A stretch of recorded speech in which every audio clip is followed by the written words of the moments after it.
ಆತ್ಮೀಯ ವೀಕ್ಷಕರೇ, ಕರ್ನಾಟಕ ರಾಜ್ಯ ಸರ್ಕಾರಿ ನೌಕರರ 7ನೇ ವೇತನ ಆಯೋಗದ ಕುರಿತು ಇಂದಿನ ಈ ಒಂದು ವಿಡಿಯೋದಲ್ಲಿ ಸ್ಕ್ರೀನ್ ಮೇಲೆ ಗಮನಿಸ್ತಿರ್ಬೋದು. 7th ಪೇ ಕಮಿಷನ್ ಸರ್ಕಾರಿ ನೌಕರರ ಸಂಬಳ 27% ಹೆಚ್ಚಿಸಿದರೆ ಒಟ್ಟು ಏರಿಕೆ ಎಷ್ಟಾಗಲಿದೆ? ಇಲ್ಲಿದೆ ಲೆಕ್ಕಾಚಾರ.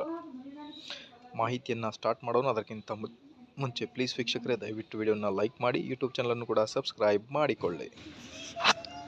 ಸ್ಕ್ರೀನ್ ಮೇಲೆ ಗಮನಿಸ್ತಿರ್ಬೋದು ವೀಕ್ಷಕರೇ, ಎ ವಲಯದಲ್ಲಿ ಕರ್ತವ್ಯ ನಿರ್ವಹಿಸುವ ಸಿ ಮತ್ತು ಡಿ ದರ್ಜೆಯ ನೌಕರರಿಗೆ 2022ರ ಜುಲೈ 1ರಂದು ಮೂಲ ವೇತನ 17,000 ರೂಪಾಯಿ ಇದ್ದರೆ ತುಟ್ಟಿ ಭತ್ಯೆ ಶೇಕಡ 31% ಹಾಗೂ ಶೇಕಡ 27.50ರಷ್ಟು ಫಿಟ್ಮೆಂಟ್ ಸೇರಿ ಒಟ್ಟು 26,945 ಸಿಗುತ್ತಿತ್ತು.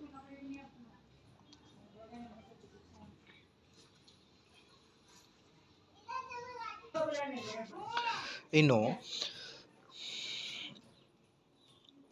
2024ರ ಪರಿಷ್ಕೃತ ವೇತನ ಶ್ರೇಣಿಯಲ್ಲಿ ಮೂಲ ವೇತನ 27,000 ರೂಪಾಯಿ ಇದ್ದರೆ ಅಂದಾಜು ತುಟ್ಟಿ ಭತ್ಯೆ ಶೇಕಡ 8.5ರಷ್ಟು, ಮನೆ ಬಾಡಿಗೆ ಭತ್ಯೆ 20ರಷ್ಟು, ವೈದ್ಯಕೀಯ 500, ನಗರ ಪರಿಹಾರ ಭತ್ಯೆ 750 ಸೇರಿ ಒಟ್ಟಾರೆಯಾಗಿ 35,945 ರೂಪಾಯಿ 1 ಆಗಸ್ಟ್ 1, 2024 ರೂಪಾಯಿ ಸಿಗಲಿದೆ. 6ನೇ ವೇತನ ಆಯೋಗದ ಒಟ್ಟು 29,005 ರೂಪಾಯಿ ಸಿಗುತ್ತಿತ್ತು. ಪರಿಷ್ಕೃತ ವೇತನದಲ್ಲಿ 6,940 ರೂಪಾಯಿ ಹೆಚ್ಚಳವಾಗಲಿದೆ.